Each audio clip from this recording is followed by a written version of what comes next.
বৃহস্পতিবার সকাল 11:30টায় বিচারক শেখ হাসিনা ও তার পরিবারের বিরুদ্ধে প্লট দুর্নীতির মামলার রায় ঘোষণা শুরু করেন। ঢাকার বিশেষ জজ আদালত 5-এর বিচারক আব্দুল্লাহ আল মামুন শুরুতেই মামলার প্রেক্ষাপট ও অপরাধের ধরন তুলে ধরেন। এরপর রায়ের পর্যবেক্ষণে বলেন, রাজুক ও শেখ হাসিনা প্লট বরাদ্দ নিতে জালিয়াতির আশ্রয় নিয়েছেন। একই সঙ্গে শেখ হাসিনা হলফনামায় মিথ্যা তথ্য দিয়ে দুদকে আইনে অপরাধ করেছেন। সংবিধানের রক্ষক হয়ে শেখ হাসিনা ও তার পরিবার ক্ষমতার অপব্যবহার করে প্লট বরাদ্দ নিয়ে শপথ ভঙ্গ করেছেন। পরে রায়ে শেখ হাসিনাকে 3টি মামলায় 2টি ধারায় 7 বছর করে 21 বছরের কারাদণ্ড দেয়া হয়। বিচারক বলেন, এই সাজা ধারাবাহিকভাবে শেখ হাসিনাকে ভোগ করতে হবে। যে মামলায় শেখ হাসিনা প্রধান আসামি এবং উনি এই 3টি মামলাই আসামি হিসাবে আছেন, ওনার সাজা হচ্ছে 7 বছর করে 3 7 21 বছর এবং ওনার জরিমানা হচ্ছে 3 লক্ষ টাকা, 1 লক্ষ টাকা করে 3 লক্ষ টাকা, অনাদায়ে 18 মাস বিনা শ্রম কারাদণ্ড।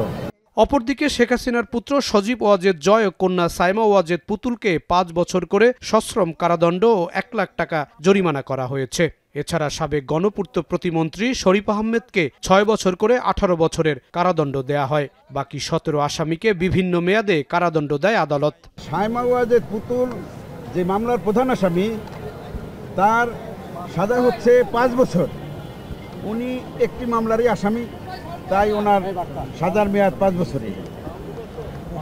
সজীব আহমেদ জয়, উনি যে মামলার প্রধান আসামি, ওই মামলার ওনার সাজার মেয়াদ 5 বছর এবং 1 লক্ষ টাকা জরিমানা।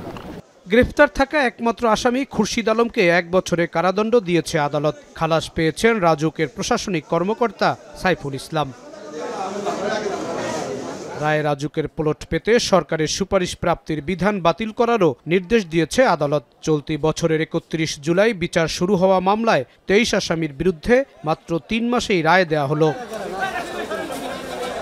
মানবতা বিরোধী অপরাধে মৃত্যুদণ্ডের রায়ের পর এবার দুদকের মামলায় দণ্ডিত হলেন সাবেক প্রধানমন্ত্রী শেখ হাসিনা। তার বিরুদ্ধে অভিযোগ, পূর্বাচলে প্লট নেয়ার ক্ষেত্রে তিনি কোনো আবেদন না করেই এই প্লট বরাদ্দ পেয়েছেন।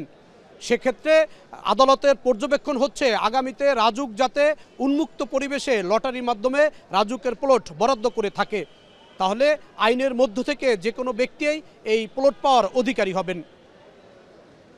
জাহিদ হাসান, এখন, ঢাকা।